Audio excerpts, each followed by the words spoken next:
ಆನೇಕಲ್ ತಾಲೂಕಿನ ದೊಮ್ಮಸಂದ್ರ ಗ್ರಾಮದಲ್ಲಿರುವ ಧರ್ಮಸಾಗರ ಪದವಿ ಕಾಲೇಜಿನ ವಿದ್ಯಾರ್ಥಿಗಳಿಗೆ ಕಾಲೇಜು ಆಡಳಿತ ಮತ್ತು ಬೋಧಕ ಮತ್ತು ಬೋಧಕೇತರ ಸಿಬ್ಬಂದಿ ವರ್ಗದ ವತಿಯಿಂದ ಬೀಳ್ಕೊಡುಗೆ ಸಮಾರಂಭವನ್ನು ಆಯೋಜಿಸಲಾಗಿತ್ತು. ಇನ್ನು ಪದವಿ ಕಾಲೇಜಿನ ಬೀಳ್ಕೊಡುಗೆ ಸಮಾರಂಭ ಕಾರ್ಯಕ್ರಮವನ್ನು ಧರ್ಮಸಾಗರ ವಿದ್ಯಾಸಂಸ್ಥೆಯ ಹಿರಿಯ ನಿರ್ದೇಶಕರಾದ ಮನೋಹರ್, ಜಗನ್ನಾಥ್ ಹಾಗೂ ಪದಾಧಿಕಾರಿಗಳು ಉದ್ಘಾಟಿಸಿ ಶುಭ ಹಾರೈಸಿದರು. ಇನ್ನು ಇದೇ ವೇಳೆ ವಿವಿಧ ಸ್ಪರ್ಧೆಗಳಲ್ಲಿ ವಿಜೇತರಾದ ವಿದ್ಯಾರ್ಥಿಗಳಿಗೆ ಧರ್ಮಸಾಗರ ವಿದ್ಯಾಸಂಸ್ಥೆಯ ಖಜಾಂಚಿ ಡಾಕ್ಟರ್ ಡಿ.ವಿ. ಧನರಾಜ್, ಕಾರ್ಯದರ್ಶಿ ಶಾಂತಕುಮಾರ್ ಅವರು ಬಹುಮಾನ ವಿತರಿಸಲಾಯಿತು ಮತ್ತು ನೆನಪಿನ ಕಾಣಿಕೆಯನ್ನು ನೀಡಿದರು. ಇನ್ನು ಇದೇ ವೇಳೆ ಧರ್ಮಸಾಗರ ವಿದ್ಯಾಸಂಸ್ಥೆಯ ಖಜಾಂಚಿ ಡಾಕ್ಟರ್ ಡಿ.ವಿ. ಧನರಾಜ್ ರವರು ಮಾತನಾಡಿ, ಬಡ ಮತ್ತು ಮಧ್ಯಮ ವರ್ಗದ ವಿದ್ಯಾರ್ಥಿಗಳಿಗೆ ಉನ್ನತವಾದ ಶಿಕ್ಷಣವನ್ನು ನೀಡಬೇಕೆಂಬ ಸಂಕಲ್ಪದೊಂದಿಗೆ ನಮ್ಮ ಹಿರಿಯರು 1968ರಲ್ಲಿ ಪ್ರೌಢಶಾಲೆಯನ್ನು ಪ್ರಾರಂಭಿಸಲಾಯಿತು. ಇದರ ಫಲವಾಗಿ 2014ರಲ್ಲಿ ಕಾಲೇಜು ಶಿಕ್ಷಣವನ್ನು ಪ್ರಾರಂಭಿಸಿ ಈ ಭಾಗದ ವಿದ್ಯಾರ್ಥಿಗಳಿಗೆ ಉತ್ತಮವಾದ ಶಿಕ್ಷಣವನ್ನು ನೀಡಲಾಗುತ್ತಿದೆ ಎಂದರು. ನಮ್ಮ ಕಾಲೇಜಿನಲ್ಲಿ ವಿದ್ಯಾರ್ಥಿಗಳ ಕಲಿಕೆಗೆ ಬೇಕಾಗಿರುವಂತಹ ಎಲ್ಲ ರೀತಿಯ ಸೌಕರ್ಯಗಳನ್ನು ಆಡಳಿತ ಮಂಡಳಿ ನೀಡುತ್ತಿದೆ ಎಂದು ಹೇಳಿದರು. ಇನ್ನು ಕಾರ್ಯಕ್ರಮದಲ್ಲಿ ಧರ್ಮಸಾಗರ ಪ್ರೌಢಶಾಲೆ 1993ನೇ ಸಾಲಿನ ಹಳೆ ವಿದ್ಯಾರ್ಥಿಗಳ ಎಜುಕೇಷನಲ್ ಚಾರಿಟಬಲ್ ಟ್ರಸ್ಟ್ನ ಅಧ್ಯಕ್ಷರಾದ ಕೇಶವ್ ಬಾಬು ರೆಡ್ಡಿ, ಮುಖಂಡರಾದ ಪೂರ್ಣಚಂದ್ರ, ಪದವಿ ಕಾಲೇಜಿನ ಪ್ರಭಾರ ಪ್ರಾಂಶುಪಾಲರಾದ ಭಾರತಿ ಹಾಗೂ ಸಿಬ್ಬಂದಿ ವರ್ಗದವರು ಹಾಜರಿದ್ದರು.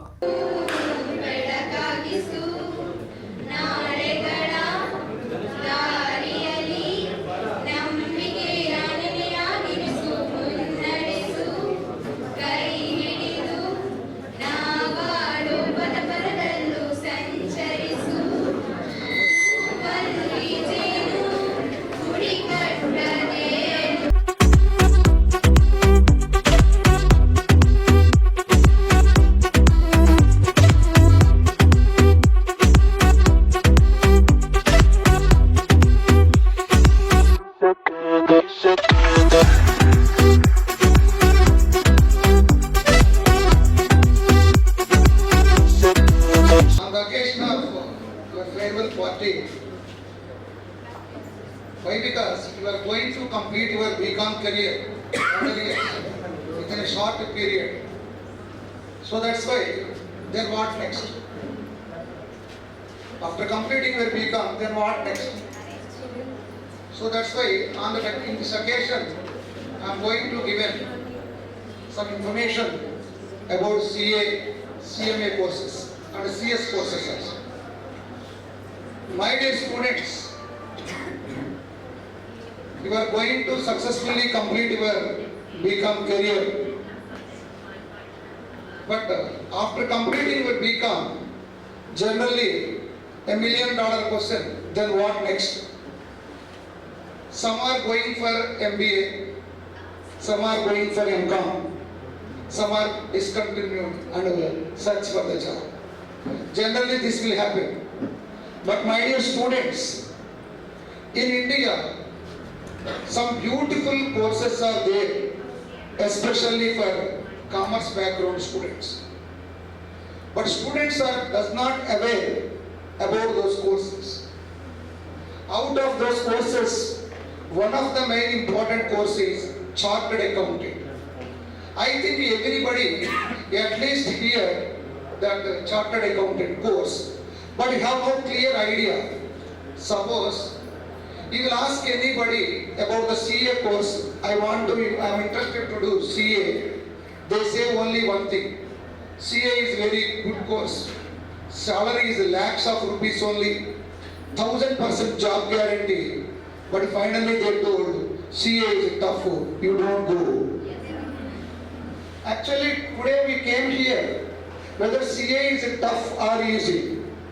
Suppose easy, why they are saying tough? My dear students, please hear 5 minutes concentrately. CA is not a tough course. Basically, I was a science background student. So after that I realized, then I took a U-turn towards CA side. So that's why my dear students, CA is not a tough course. But in CA course, one small defect is there. That is defect, that not tough. What is the defect, sir, in CA course? For example, if you want to become a engineer, engineering colleges are there. If you want to become a doctor, medical colleges are there. If you want to become a financial person, MBA colleges are there. So engineering colleges are there, medical colleges are there, MBA colleges are there, MCOM colleges are there. Anywhere CA college is there? No, sir. This is the defect. CA colleges are not there. CA means one coaching center. You will go to coaching center whether you are interested or not, you will join, you will read or not, nobody take care. So in CA course is not a tough course, you remember. CA is a normal course only. But for main defect is, for CA no colleges are there before. Before no colleges are there. Suppose you are studying BCom course. Your college provide one system. That means daily will come to college, they took attendance. Suppose you are absent, they make a call to your parents. Every week they are conducting examinations. Every week you review the marks. System is there. System is there, so that's why you are passed BCom. For BCom also no colleges. BCom also you will fail only. You remember? So that's why for CA there was no system before that. Main defect is for CA no colleges are there. By observing all these things, we have started CA college. Now there is no question of coaching center. We started CA college in the name of National CA Academy. It is purely CA college, not a CA coaching center. That means we will also provide full-fledged CA coaching, normal attendance, examinations, study hours. Everything is conducted for CA also. CA also normal course only. ಪದವೀಧರ ವಿದ್ಯಾರ್ಥಿಗಳು ವಿದ್ಯಾರ್ಥಿನಿಯರದು ಬೀಳ್ಕೊಡುಗೆ ಸಮಾರಂಭ. ಆ ಬೀಳ್ಕೊಡುಗೆ ಸಮಾರಂಭಕ್ಕೆ ನೀವೆಲ್ಲರೂ ಬರಬೇಕು, ಅವರಿಗೆ ಶುಭ ಕೋರಬೇಕು ಅಂತೇಳಿ ನಿಮ್ಮ ಟೀಚರ್ಸು ನಮ್ಮ ಹತ್ರ ಮಾತಾಡಿದಾಗ ಆಯ್ತು ಮಾಡಿ ಅಂತೇಳಿ ನಾವು ನಮ್ಮ ಆಡಳಿತ ಮಂಡಳಿಯ ಹಿರಿಯ ಸದಸ್ಯರು ಎಲ್ಲರೂ ಕೂಡ ಬಹಳ ಸಂತೋಷದಿಂದ ಆಗಮಿಸಿದರು. ವಿಶೇಷವಾಗಿ ಈ ಒಂದು ಸಂದರ್ಭದಲ್ಲಿ ನಿಮ್ಗೆ ಹೇಳೋದೇನೆಂದ್ರೆ, ಈಗಾಗಲೇ ನೀವು ಪದವಿ ಮುಗಿಸ್ಕೊಂಡು ಕೆಲವರು ಬಿಸ್ನೆಸ್ ಹೋಗ್ಬೋದು, ಹೆಣ್ಮಕ್ಳು ಟೀಚರ್ಸ್ ಆಗಿ ಹೋಗ್ಬೋದು, ಇನ್ನೂ ಈಗ ನಾವು ಸಾಧನೆ ಹೇಳಿದ್ರೆ CA ಮಾಡಿಕೊಂಡು ಗ್ಯಾರಂಟಿ ನೀವು 100% ಉದ್ಯೋಗ ಸಿಗುತ್ತೆ ಅಂತಲ್ಲ ನಿಮ್ಗೆ ಹೇಳ್ತಿದ್ರು. ಇನ್ನು ಉನ್ನತ ಶಿಕ್ಷಣಕ್ಕೆ ಹೋಗ್ಬೋದು. ಆದರೆ ಅದರ ಜೊತೆಯಲ್ಲಿ ನೀವು ವಿದ್ಯಾರ್ಥಿ ಜೀವನದಿಂದ ಸಮಾಜದ ಜೊತೆಯಲ್ಲಿ ಬೆಳಿಬೇಕಾಗ್ತದೆ. ಹೇಗೆ ಸಮಾಜ ಜೊತೆಯಲ್ಲಿ ಜವಾಬ್ದಾರಿ, ನಿಮಗೆ ಮುಂದೆ ಜವಾಬ್ದಾರಿ ಬರ್ತದೆ. ಮದುವೆ ಹೋಗ್ತೀರಾ, ಉದ್ಯೋಗಕ್ಕೆ ಹೋಗ್ತೀರಾ, ಜವಾಬ್ದಾರಿ ಹೆಚ್ಚಾಗ್ತದೆ. ಆ ಜವಾಬ್ದಾರಿಗಳು ನೀವು ಯಾವ ರೀತಿ ಭವಿಷ್ಯನ ನಿರ್ಧಾರ ಮಾಡಿಕೊಂಡು ಪದವಿಯನ್ನು ಪಡ್ಕೊಂಡು ನಮ್ಮ ಭವಿಷ್ಯದಲ್ಲಿ ನಾವು ಹೀಗೆ ಹಾಕಬೇಕು, ನಾವು ಹಾಗೆ ಹಾಕಬೇಕು ಅಂತೇಳಿ ನೀವು ತೀರ್ಮಾನ ಮಾಡಿಕೊಂಡು ನೀವು ಪದವೀಧರರಾಗಿ ಹೋದಾಗ ನಿಮ್ಮ ಮುಖದಲ್ಲಿ ಏನೋ ಒಂದು ತೇಜ ಸಿಗ್ತದೆ. ಹೇಳೋದಕ್ಕಾಗಿಲ್ಲ, ಇವರು ಗ್ರಾಜ್ಯುಯೇಟ್ ನೋಡೋದಕ್ಕೆ ಇದು ಗ್ರಾಜ್ಯುಯೇಟ್ ಅಪ್ಪ ಓದ್ಕೊಂಡಿದ್ದಾನೆ ಅಂತೇಳಿ. ಅದನ್ನ ಸಮಾಜದಲ್ಲಿ ನೀವು ಯಾವ ರೀತಿ ಸದುಪಯೋಗ ಪಡಿಸ್ಕೋಬೇಕು ಅಂತ ಹೇಳಿದ್ರೆ, ಎಲ್ಲೂ ಕೂಡ ನೀವು ತಪ್ಪೇ ಮಾಡಬಾರ್ದು, ಕೆಟ್ಟ ಅಭ್ಯಾಸಗಳಿಂದ ದೂರ ಇರಬೇಕು. ಆಗ ಮಾತ್ರ ಆ ಒಂದು ಪದವಿ ಪಡ್ಕೊಂಡಿದ್ದಕ್ಕೆ ಅದಕ್ಕೆ ಒಂದು ತೂಕ ಹೆಚ್ಚಾಗ್ತದೆ, ಅದರ ಒಂದು ಘನತೆ ಜಾಸ್ತಿ ಆಗ್ತದೆ. ಇವತ್ತು ಸಮಾಜದಲ್ಲಿ ಏನಾಗ್ತಿದೆ ಅಂತ ಹೇಳಿದ್ರೆ, ಬಹಳಷ್ಟು ಜನ ತಪ್ಪುಗಳು ಮಾಡ್ತಿರೋದೆಲ್ಲ ಗ್ರಾಜ್ಯುಯೇಟ್ಸ್. ಯಾಕೆ ತಪ್ಪುಗಳು ಮಾಡ್ತಿದ್ದಾರೆ ಅಂದ್ರೆ, ಉದ್ಯೋಗ ಸಿಗದಿರೋದು, ಏನೋ ಸಂಪಾದನೆ ಮಾಡ್ಬೇಕಂತೇಳಿ ಇಲ್ಲಿಗೆಲ್ಲ ಹೋಗಿ ದುಡಿತಕ್ಕಂಥದ್ದು, ಕಾನೂನು ಚೌಕಟ್ಟಲ್ಲಿ ಸಿಕ್ಕಾಕೊಂಡು ಶಿಕ್ಷೆ ಅನುಭವಿಸ್ತಕ್ಕಂಥದ್ದು, ಅವೆಲ್ಲ ಕೂಡ ನಾವು ದಿನನಿತ್ಯ ಪೇಪರ್ ಓದ್ತಾ ಇರ್ತೀವಿ. ಅದು ಆಗ್ತಿದಂಗೆ ನೀವು ಬಹಳ ಮುನ್ನೆಚ್ಚರಿಕೆಯಿಂದ ಇರಬೇಕು. ಹೇಗೆ ಮುನ್ನೆಚ್ಚರಿಕೆ ಅಂದ್ರೆ, ಈಗ ನೀವು ರಾಮಾಯಣ ಮಹಾಭಾರತ ನೋಡಿದ್ರೆ ಅವ್ರಿಗೆ ಅರ್ಥ ಆಗ್ತದೆ. ಹೇಗೆ ಮುನ್ನೆಚ್ಚರಿಕೆ ಇರಬೇಕಂದ್ರೆ 3 ನೀವು ಅಳವಡಿಸ್ಕೋಬೇಕು. ಒಂದು ರಾಮನ ನೀತಿ, ಎರಡನೇದು ಭರತನ ಪ್ರೀತಿ, ಮೂರನೇದು ಕೃಷ್ಣನ ಜಾಣ್ಮೆ. ಈ 3 ನಿಮ್ಮಲ್ಲಿದ್ರೆ ನೀವು ಯಾರು ಏನು ತಪ್ಪೇ ಮಾಡೋದಿಲ್ಲ, ಮತ್ತೆ ಎಲ್ಲೂ ಸಿಕ್ಕಾಕೊಳ್ಳಲ್ಲ. ನೀಟಾಗಿ ಎಲ್ಲಿ ಯಾವ ರೀತಿ ಉತ್ತರ ಕೊಡಬೇಕು, ಯಾವ ರೀತಿ ನೋಡ್ಕೋಬೇಕು ಅನ್ನೋದು ಗೊತ್ತಾಗ್ತದೆ.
ವಿಶೇಷವಾಗಿ ಇಷ್ಟು ಪ್ರೈಸ್ಗಳು ತಗೊಂಡು ನಮ್ಮ ಆಡಳಿತ ಮಂಡಳಿ ಕಡೆಯಿಂದ ಎಲ್ಲ ನಮ್ಮ ಲೆಕ್ಚರರ್ಸು ಎಲ್ಲರೂ ಶ್ರಮ ಪಟ್ಟಿದ್ದಕ್ಕೆ ಒಂದು ಸಾಕಾಯಿತು ಅನಿಸ್ತದೆ ನಮ್ಗೆ.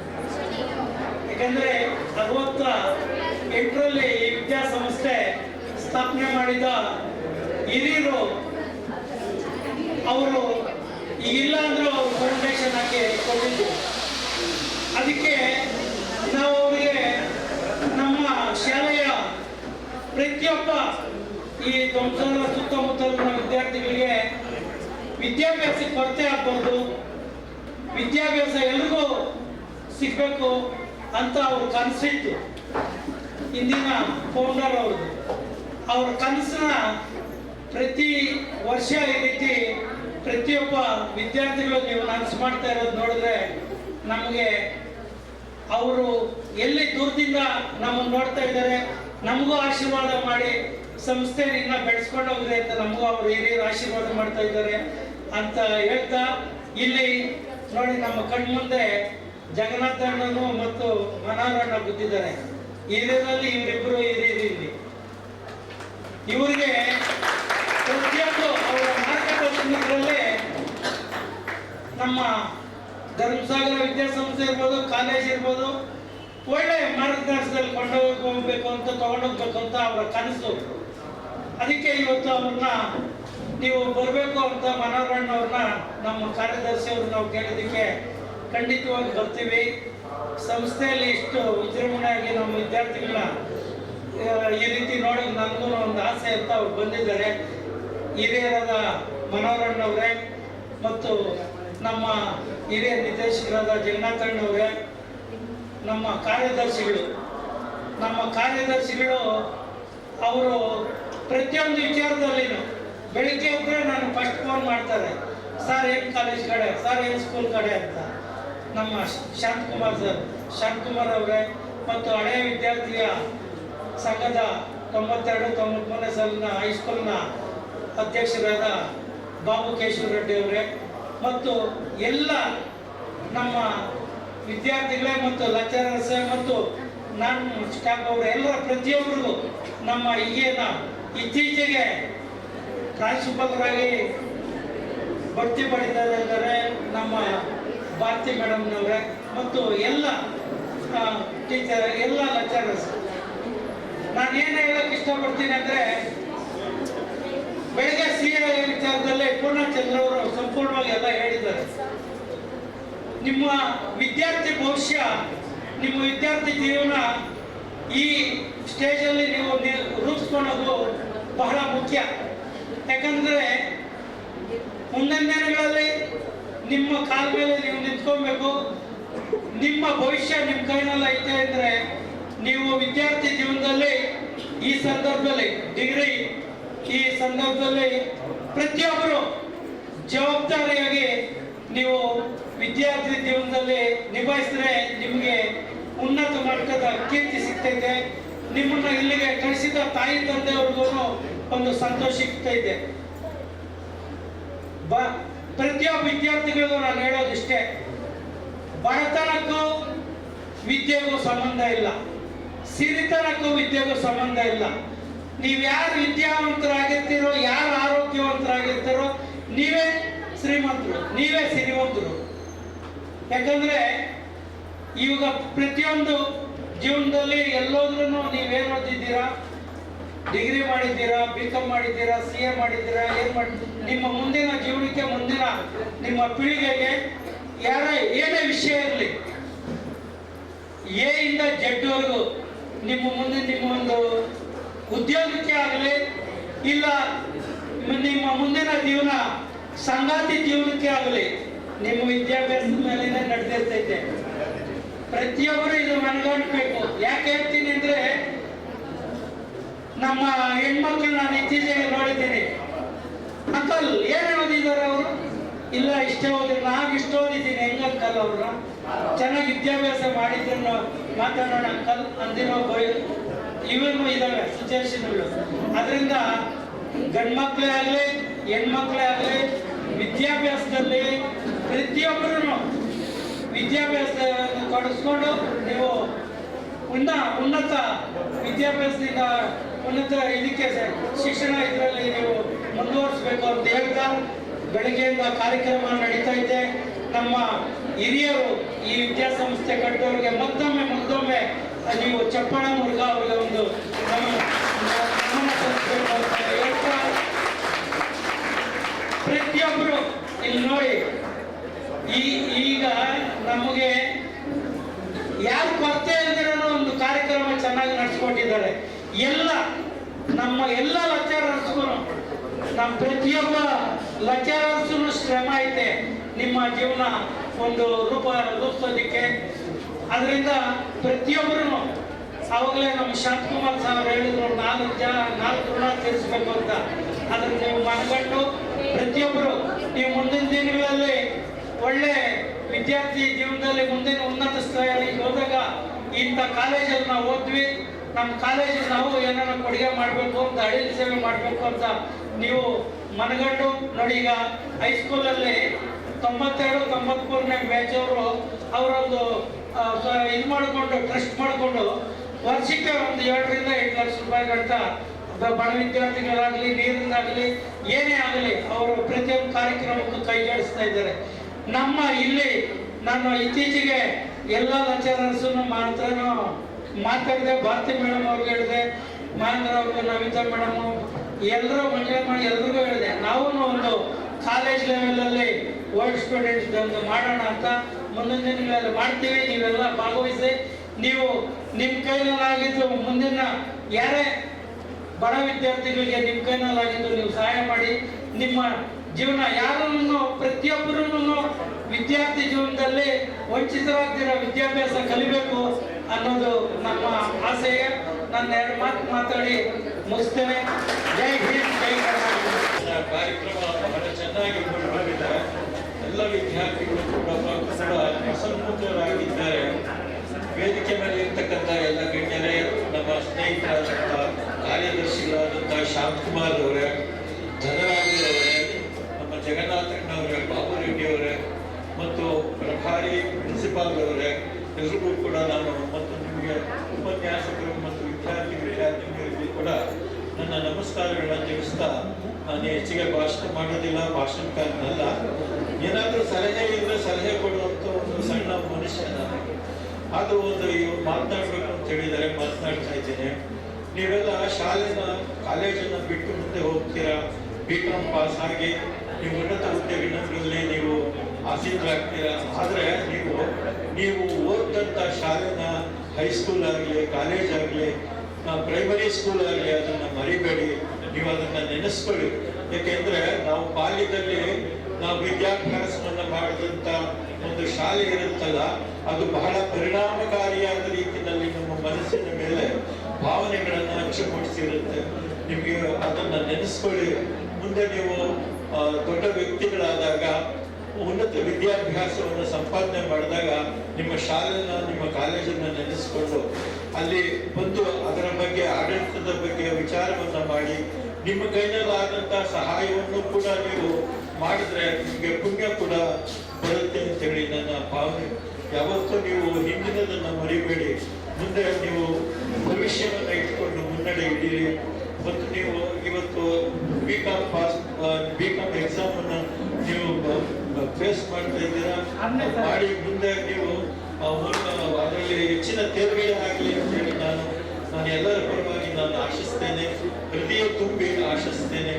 ಮತ್ತು ನೀವು ಮುಂದೆ ಕೆಲಸಗಳಿಗೆ ಹೋದಾಗ ಮತ್ತು ಉನ್ನತ ಮಟ್ಟದಲ್ಲಿ ನೀವು ನಿಮ್ಮ ವ್ಯವಹಾರವನ್ನು ನಡೆಸುವಾಗ ನೀವು ವ್ಯಕ್ತಿತ್ವ ವಿಕಸನವನ್ನು ಮಾಡಿಕೊಳ್ಳಿ. ಯಾವತ್ತೂ ಕೂಡ ನಮ್ಮ ವ್ಯಕ್ತಿತ್ವವನ್ನು ನಾವು ವಿಕಸನ ಮಾಡ್ಕೋಬೇಕು. ನಮ್ಮ ವ್ಯಕ್ತಿತ್ವ ಪರಿಶುದ್ಧವಾಗಿರಬೇಕು. ಆ ರೀತಿ ಪರಿಶುದ್ಧವಾಗಿದ್ದಾಗ ನಾವು ಏನು ಬೇಕಾದರೆ ಸಾಧನೆ ಮಾಡಬಹುದು ಅಂತ ಹೇಳಿ ನನ್ನ ಭಾವನೆ.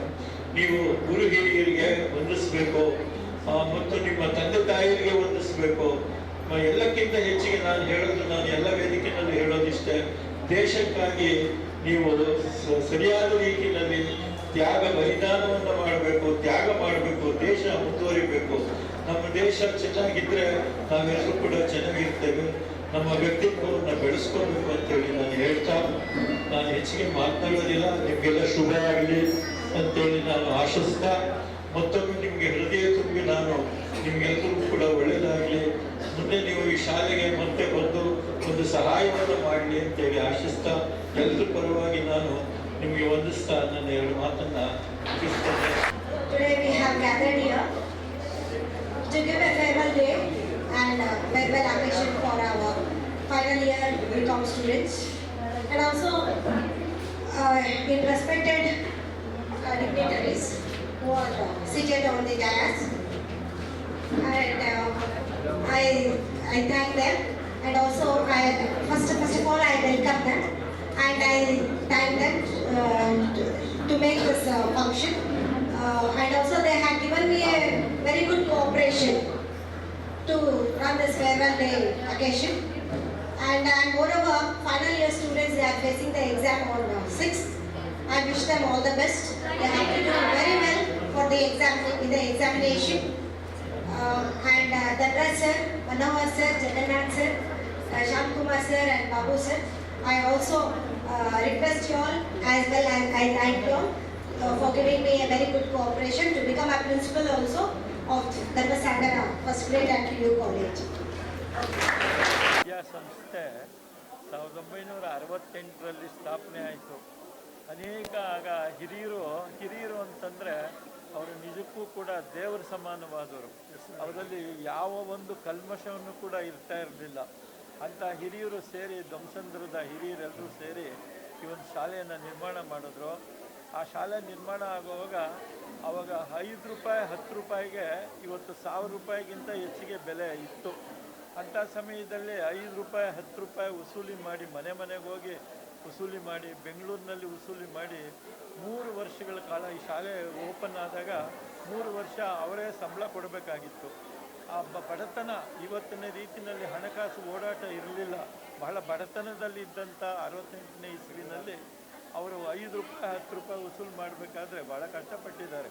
ಕಷ್ಟಪಟ್ಟು ಹಣನ ವಸೂಲು ಮಾಡಿ ಒಂದು ಒಗ್ಗಟ್ಟನ್ನು ಮಾಡಿ ಸಮಾಜದಲ್ಲಿ ಒಗ್ಗಟ್ಟನ್ನು ತಂದು ಈ ಒಂದು ಧರ್ಮಸಾಗರ ವಿದ್ಯಾಸಂಸ್ಥೆನ ನಿರ್ಮಾಣ ಮಾಡಿದ್ದಾರೆ. ಅದಕ್ಕೆ ನಾವೆಲ್ಲ ಋಣಿಯಾಗಿರಬೇಕು. ಇವತ್ತು ನಾವು ನಮ್ಮ ಜನರೇಷನ್ನವರು ಇದರ ಆಡಳಿತನ ಕೂಡ ನಡೆಸ್ಕೊಂಡು ಹೋಗೋದಕ್ಕೆ ನಾವೆಲ್ಲ ಉತ್ಸುಕರಾಗಿದ್ದೇವೆ. ಕಾರ್ಯದರ್ಶಿಗಳಾದಂಥ ಶಾಂತಕುಮಾರ್ ಅವರು, ಖಜಾಂಚಿಗಳಾದಂಥ ಧನರಾಜ್ ಅವರವರು, ನಮ್ಮ ಜಗನ್ನಾಥಣ್ಣವರು ಎಲ್ಲರೂ ಕೂಡ ಈ ಒಂದು ಕಾಲೇಜನ್ನಾಗಲಿ ಶಾಲೆನಾಗಲಿ ಅಭಿವೃದ್ಧಿ ಪಡಿಸ್ಕೊಂಡು ಹೋಗಬೇಕು ಅನ್ನೋ ಮನಸ್ಸನ್ನು ಇಟ್ಟುಕೊಂಡು ಕಾಯ ವಾಚ ಮನಸ್ಸ ದುಡಿತ ಸೇವೆಯನ್ನು ಮಾಡ್ತಾ ಇದ್ದಾರೆ. ಇದು ಶುಭ ಆಗಬೇಕು ಅಂತೇಳಿ ನನ್ನ ಆಶಯ. ನನ್ನ 2 ಧರ್ಮಸಾಗರ ವಿದ್ಯಾಸಂಸ್ಥೆಯ ಖಜಾಂಚಿಗಳಾದ ಧನರಾಜವನ್ನು ಏನು ಹೇಳೋಕ್ಕೆ ಇಷ್ಟಪಡ್ತೇನೆ ಅಂದರೆ, ಇವತ್ತಿನ ಕಾರ್ಯಕ್ರಮ BCom ಡಿಗ್ರಿ ಸ್ಟೂಡೆಂಟ್ಸ್ದು ಬೀಳ್ಕೊಡುಗೆ ಕಾರ್ಯಕ್ರಮ ಇತ್ತು. ನನಗೆ ಭಾಳ ಸಂತೋಷ ಆಯಿತು. ಈ ಕಾರ್ಯಕ್ರಮದಲ್ಲಿ ಇಲ್ಲಿ ಪಾಲ್ಗೊಳ್ಳಲು ನಮ್ಮ ಹಿರಿಯರ ಒಂದು ಶ್ರಮದ ಫಲದಿಂದ ನಾವು ಇವತ್ತಿನ ದಿನ ವೇದಿಕೆ ಹಂಚ್ಕೊಂಡಿದ್ದಕ್ಕೆ, ಅದು ಹಿರಿಯರಾದ ಜಗನ್ನಾಥಣ್ಣವರು ಮನೋಹರಣ್ಣವ್ರ ಜೊತೆ ವೇದಿಕೆ ಹಂಚ್ಕೊಂಡಿರೋದಕ್ಕೆ ನಮಗೆ ಭಾರಿ ಸಂತೋಷ ಆಯಿತು. ಈ ವಿದ್ಯಾಸಂಸ್ಥೆ ಹಿರಿಯರು ಕಟ್ಟಿರೋದನ್ನು ಬೆಳೆಸ್ಕೊಂಡು ಹೋಗೋದಕ್ಕೆ ಎಲ್ಲರೂ ನಾವು ಶ್ರಮವಹಿಸಿ ಮಾಡ್ತಾಯಿದ್ದೀವಿ. ನಾನು ವಿದ್ಯಾರ್ಥಿಗಳಿಗೆ ಇಷ್ಟೇ ಕೇಳ್ಕೊಳೋದು, ವಿದ್ಯೆಗೂ ಬಡತನಕ್ಕೂ ಯಾವುದೇ ಸಂಬಂಧ ಇಲ್ಲ. ನೀವು ಎಷ್ಟು ವಿದ್ಯೆ ಕಲಿತೀರೋ ಅಷ್ಟು ವಿದ್ಯಾಭ್ಯಾಸದಲ್ಲಿ ನೀವು ಮುಂದುವರಿತೀರೋ ಅಷ್ಟೇ ನೀವು ಆರೋಗ್ಯವಾಗಿ ಅಂತೀರೋ ಅದೇ ಶ್ರೀಮಂತಿಗೆ ಅಂತ ಹೇಳ್ತಾ, ಪ್ರತಿಯೊಬ್ಬರೂ ಧರ್ಮಸಾಗರ ವಿದ್ಯಾಸಂಸ್ಥೆಯಲ್ಲಿ ಒಳ್ಳೆ ನುರಿತ ಲೆಕ್ಚರರ್ಸ್ ಇದ್ದಾರೆ, ನುರಿತ ಪ್ರಿನ್ಸಿಪಾಲ್ ಇದ್ದಾರೆ, ಹೈಸ್ಕೂಲಲ್ಲಿ ನುರಿತ ಟೀಚರ್ಸ್ ಇದ್ದಾರೆ, ಮುಖ್ಯೋಪಾಧ್ಯಾಯರಿದ್ದಾರೆ. ಎಲ್ಲ ನಮ್ಮ ಆಡಳಿತ ಮಂಡಳಿಯವರೂ ಪ್ರತಿಯೊಬ್ಬರೂ ಇಲ್ಲಿ ಬಡ ವಿದ್ಯಾರ್ಥಿಗಳಿಗೆ ಆದಷ್ಟು ಕಡಿಮೆ ವೆಚ್ಚದಲ್ಲಿ ಶುಲ್ಕದಲ್ಲಿ ವಿದ್ಯಾಭ್ಯಾಸ ಕೊಡಬೇಕು ಅಂತ ಹಿರಿಯರ ಏನು ಕನಸಿತ್ತು ಅದನ್ನು ನನಸು ಮಾಡಲು ಈಗಿರುವ ಆಡಳಿತ ಮಂಡಳಿ ಪ್ರತಿಯೊಬ್ಬರೂ ನಾವು ಅದನ್ನು ಹೋರಾಟ ಮಾಡ್ತಾಯಿದ್ದೀವಿ. ಇಲ್ಲಿ ನಮ್ಮ ಧ್ವಂಸಾಗರ ಗ್ರಾಮದವರೇ ಆಗಲಿ, ಸುತ್ತಮುತ್ತಲಿನ ಗ್ರಾಮದಸ್ಥರಾಗಲಿ, ಯಾರೇ ಆಗಲಿ ನಮ್ಮ ಧರ್ಮಸಾಗರ ಸಂಸ್ಥೆಗೆ ಮತ್ತು PU ಕಾಲೇಜ್ಗೆ ಒಮ್ಮೆ ನೀವು ಭೇಟಿ ಕೊಡಿ. ಪ್ರತಿಯೊಬ್ಬರು ನಮ್ಮ ಲೆಕ್ಚರರ್ಸು ಮತ್ತು ಟೀಚರ್ಸಿಂದ ಹಿಡಿದು ಎಲ್ಲೋ ನುರಿತವ್ರು ಇರೋದ್ರಿಂದ ನಿಮ್ಮ ಮಕ್ಕಳಿಗೆ ವಿದ್ಯಾಭ್ಯಾಸಕ್ಕೆ ಅನುಕೂಲ ಆಗ್ತೈತೆ ಅಂತ ಈ ಸಂದರ್ಭದಲ್ಲಿ 2 ಮಾತು ಹೇಳ್ತಾ ನನ್ನ ಮಾತು ಮುಗಿಸ್ತೇನೆ. ಜೈ ಹಿಂದ್, ಜೈ ಕರ್ನಾಟಕ. ವಿದ್ಯಾಸಂಸ್ಥೆಯ ಕಾರ್ಯದರ್ಶಿಯಾಗಿ ನಾನು ಶಾಂತಕುಮಾರ್ ಅಂತೇಳಿ ನನ್ನ ಹೆಸರು. ಕಾರ್ಯದರ್ಶಿಯಾಗಿ ನಾನು ನಮ್ಮ ವಿದ್ಯಾರ್ಥಿಗಳಿಗೆ ನಮ್ಮ ಸಂಸ್ಥೆ ಮೂಲಕ ನನ್ನ ಸಂದೇಶ ಏನಂತ ಹೇಳಿದ್ರೆ, ಎಲ್ಲ ವಿದ್ಯಾರ್ಥಿಗಳು ಅವರು ದೇಶ ಪ್ರಾಮಾಣಿಕ ಪ್ರಜೆಗಳಾಗಿ ದೇಶಕ್ಕೆ ಬೇಕಾದಂಥ ಭಕ್ತರಾಗಿ 3 ಸೂತ್ರವನ್ನು ಇಟ್ಕೊಂಡವರು ಏನು ನಾನು ಆವಾಗಲೇ ಹೇಳಿದೆ, ರಾಮನ ನೀತಿ, ಭರತನ ಪ್ರೀತಿ, ಕೃಷ್ಣನ ಜಾಣ್ಮೆ, ಈ 3 ಅಳವಡಿಸ್ಕೊಂಡು ನಿಮ್ಮ ತಂದೆ ತಾಯಿ ಚೆನ್ನಾಗಿ ನೋಡ್ಕೊಳ್ಳಿ ಅಂತೇಳಿ, ಮತ್ತು ನಮ್ಮ ದೇಶದಲ್ಲಿ ಇರ್ತಕ್ಕಂಥ ರೈತರನ್ನ ಮತ್ತು ನಮ್ಮ ದೇಶಕ್ಕಾಗಿ ಯೋಧರನ್ನ ಮರಿಬೇಡಿ ಅಂತ ಹೇಳೋದ್ರ ಮೂಲಕ ನಾನು 1-2 ಮಾತನ್ನು ಹೇಳ್ತಾ ಇದ್ದೀನಿ.